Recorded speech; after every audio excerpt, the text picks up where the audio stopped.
అన్ని విషయంలో నేను అన్ని ఎడలను నేను మీ ఎల్లలోనే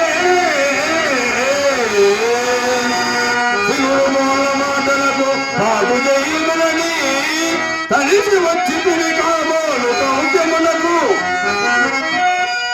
నెలతల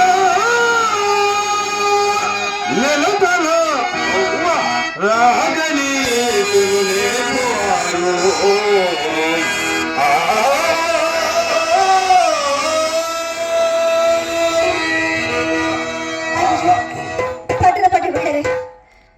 నేను ప్రతాపడం మా అన్న చేత మీకు అపాయకరులను భయపడుతున్నాను స్వామి. మూర్ఖురాలపై సహోదరుల తత్వమును 10 క్షణములు సాగించి నన్ను బెదిరించుచుంటివా? అవునులే, నిన్ను అనవలసిన పని ఏమున్నది? ఈ శ్రీజాతికున్న లక్షణమే కదా. ప్రాణనాథులు ఎంత బలపరాక్రమందనైనను, ఎంత రసిగచ్చుడైనను కాంత మొగలిని సులకన చేయకు. పుట్టనినైనా తన పంచ ప్రాణులైనా అర్పించు.